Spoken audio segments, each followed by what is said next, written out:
So hello guys, welcome back to दानी डेक्स। और आज आपका न्यू रिएक्शन वीडियो में मैं स्वागत करता हूँ। आज एक अमेजिंग वीडियो होने वाली है क्योंकि 10 incredibly amazing facts about Lord Hanuman. So देखेंगे कि कौन से 10 अमेजिंग फैक्ट्स हैं जो लॉर्ड हनुमान में थे, और देखेंगे कि कौन कौन से हैं वो।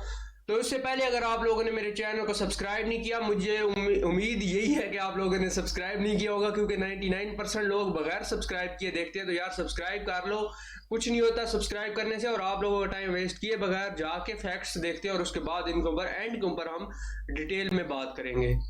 है कि भगवान हनुमान सभी के फेवरेट हैं और हालांकि हम में से काफी लोग इनके बारे में काफी कुछ जानते होंगे, फिर भी ऐसी कई चीजें हैं जिन्हें हम वास्तव में हमारे प्रिय बजरंगबली के बारे में नहीं जानते। हनुमान को पवन पुत्र क्यों कहते हैं? इनकी और श्री राम की मुलाकात कैसे हुई? पंचमुखी हनुमान के पीछे क्या कहानी है? आइए जानते हैं ऐसे कई सवालों के जवाब, और अंत में एक बोनस फैक्ट भी है। तो बने रहिए टाइम्स ऑफ इंडिया की इस पेशकश के साथ।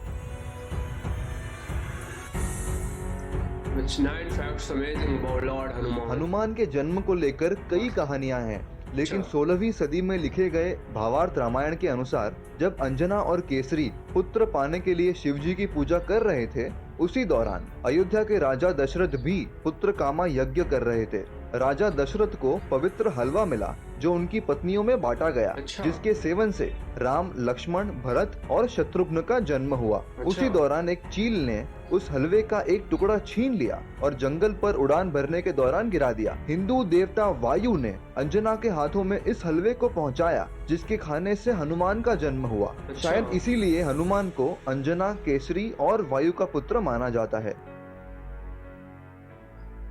हनुमान बचपन में शरारती थे और जंगलों में ऋषि मुनियों का सामान अस्त व्यस्त कर उन्हें परेशान करते थे।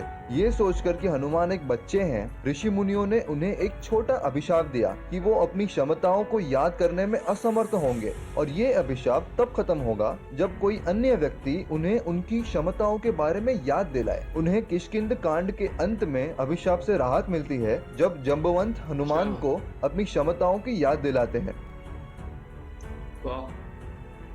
बचपन में हनुमान सूर्य को पका हुआ फल समझकर उसे खाने निकल पड़े। राहु के समझाने पर हनुमान नहीं रुके।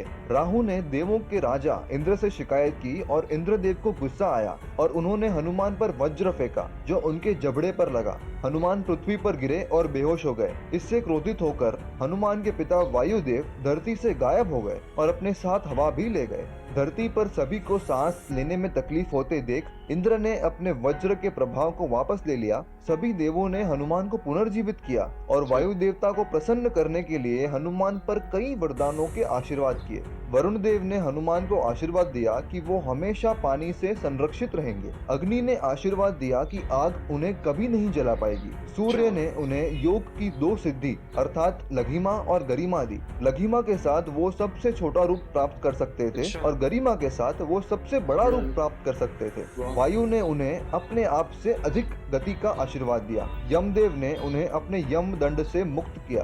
ब्रह्मा ने हनुमान को वरदान दिया कि किसी भी युद्ध में कोई भी हथियार उन्हें मारने में सक्षम नहीं होगा। शिव से हनुमान ने दीर्घायु, ग्रंथ ज्ञान और समुद्र पार करने की क्षमता के वरदान प्राप्त किए। भगवान शिव ने एक कवच के साथ हनुमान की सुरक्षा का आश्वासन भी दिया। संस्कृत शब्द हनु का मतलब है जबड़ा और मान या मंत का मतलब है विकृत। इस प्रकार हनुमान नाम का अर्थ है एक विकृत जबड़ा। एक अन्य सिद्धांत के अनुसार ये नाम संस्कृत शब्द हान यानी मारे गए और मान मतलब गर्व से निकला है। इसका मतलब है जिसका गर्व नष्ट हो गया हो वो हनुमान। कुछ जैन ग्रंथों में उल्लेख है कि श्री हनुमान ने अपना बचपन हनुरा नाम के एक द्वीप पर बिताया था, इसलिए उनका नाम हनुमान है। सीता की खोज में राम और लक्ष्मण किष्किंध के मलय पहाड़ों पर आए थे। सुग्रीव और उनके भाई वाली के बीच युद्ध की स्थिति थी और सुग्रीव को लगा कि वाली ने इन लोगों को उन्हें मारने के लिए भेजा था। सुग्रीव ने हनुमान को पता लगाने कहा कि वो लोग कौन हैं और वहाँ किस कारण आए हैं। हनुमान एक ब्राह्मण का भेष धारण कर उनसे मिलते हैं। राम ने वहाँ आने का उद्देश्य बताया और अपना और लक्ष्मण का परिचय भी दिया। हनुमान को पता चला कि जिन 2 व्यक्तियों से वो बात कर रहे हैं वो और कोई नहीं बल्कि उनके प्रिय श्री राम और उनके भाई लक्ष्मण हैं। वो खुशी से फूले ना समाये। तुरंत ही वो अपने असली रूप में आकर श्री राम के चरणों में गिर पड़े। अच्छा, कि सारी बॉडी कलर। एक बार हनुमान ने सीता को सिंदूर लगाते देखा। उन्होंने उनसे सिंदूर का उद्देश्य पूछा। तब सीता ने जवाब दिया कि ये भगवान राम के स्वस्थ और लंबे जीवन के लिए था। तब हनुमान ने भी भगवान राम के लंबे जीवन के लिए अपने पूरे शरीर पर सिंदूर लगा लिया। इसीलिए मंदिरों में हनुमान जी की प्रतिमा का कलर केसरी होता है। अच्छा।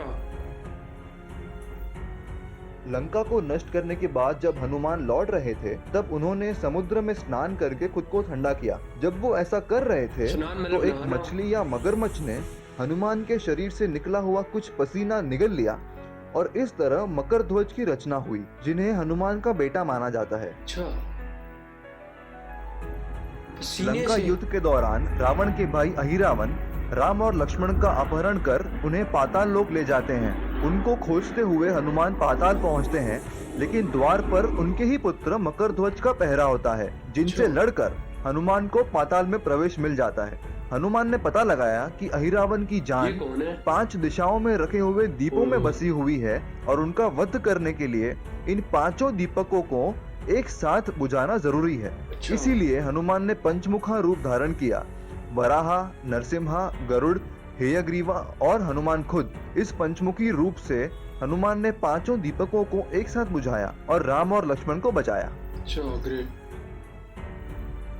अयोध्या का ताज पहनने के कुछ समय बाद श्री राम ने अपने सभी शुभचिंतकों को औपचारिक रूप से पुरस्कार देने का फैसला किया। सीता ने अपने गले से सुंदर हार निकालकर हनुमान को भेंट दी। हार मिलते ही हनुमान उसमें लगे हर पत्थर को बारीकी से देखते हैं और उनमें राम और सीता का नाम तलाश करते हैं, क्योंकि अगर उनका नाम नहीं है तो हार उनके लिए कोई मूल्य नहीं रखता। इस पर कुछ लोग हनुमान का मजाक उड़ाने लगे और कहने लगे कि राम और सीता के लिए उनका सम्मान और प्रेम उतना गहरा नहीं हो सकता जितना हनुमान दिखा रहे हैं। जवाब में हनुमान अपनी छाती चीर के दिखाते हैं। राम और सीता को सचमुच हनुमान के दिल में देखकर सब आश्चर्यचकित रह जाते हैं और हनुमान की श्री राम के प्रति भक्ति और निष्ठा में विश्वास करने लगते हैं। संत तुलसीदास भगवान राम के भक्त थे और हर शाम वाराणसी घाट के पास रामचरितमानस पढ़ते थे। बहुत लोग उनको सुनने के लिए इकट्ठे होते थे। इस समय के दौरान संत तुलसीदास को किसी से पता चला कि भगवान हनुमान खुद बदसूरत दिखने वाले बूढ़े व्यक्ति के भेष में उनको सुनने आते हैं। अगले दिन तुलसीदास हनुमान जी को पहचानने में सक्षम थे और शाम का सत्र खत्म होने के बाद वो उस बूढ़े व्यक्ति का पीछा करते हैं। हनुमान जी से मिलते ही तुलसीदास उनके पैरों में पड़ जाते हैं। तब उन्होंने भगवान हनुमान को प्रसन्न करने के लिए हनुमान चालीसा लिखी थी। श्री हनुमान का वर्तमान संकट मोचन मंदिर उस जगह पर है जहां संत तुलसीदास को हनुमान के दर्शन हुए थे। तो दोस्तों, ये थी अपने सुपर हीरो हनुमान के बारे में कुछ मजेदार कहानियां। इस वीडियो को लाइक सो गाइस, ये थी वीडियो और बहुत ही अमेजिंग वीडियो थी। बहुत चीज़ें हनुमान जी के बारे में जो है जानने को मिली और काफ़ी वो मुझे एक चीज़ नहीं थोड़ी सी समझ आई कि पसीना जब गिरा तो मछली ने पी लिया तो उससे क्या हुआ, मतलब ये चीज़ मुझे थोड़ी सी समझ नहीं आई। ये आप लोग मुझे कमेंट्स में ज़रूर बताइएगा। बाकी तकरीबन हिंदी जो है ना वो थोड़ी मतलब जब वो बोलते हैं ना तो उसमें मतलब बहुत चीज़ें समझ आ जाती है। इतनी वो है नहीं, कुछ मुश्किल वर्ड्स होते हैं जो नहीं समझ आते, लेकिन वो पूरी स्टोरी जब आप पढ़ रहे हो ना तो एक दो लफ्ज़ जब समझ नहीं आए वो खुद से भी वो हो जाता है कि अंदाज़ा हो जाता है कि ये किस चीज़ के बारे में बात कर रहे हैं। तो मज़ीद इस तरह की वीडियोस आती रहेंगी क्योंकि अच्छा लगता है और मज़ीद जानना इन चीज़ों के बारे में। तो अगर कोई और अमेजिंग सी वीडियो और आप लोगों को पसंद है, आप लोग चाहते हैं कि मैं उसके ऊपर रिएक्शन करूं, तो आप लोग मुझे इंस्टाग्राम के ऊपर लिंक भेज सकते हैं, या आप लोग इंस्टाग्राम के ऊपर मुझे फॉलो वगैरह नहीं करना चाहते तो आप लोग कमेंट्स में मुझे लिंक दे सकते हैं, तो मैं उसके ऊपर ज़रूर रिएक्शन करूँगा।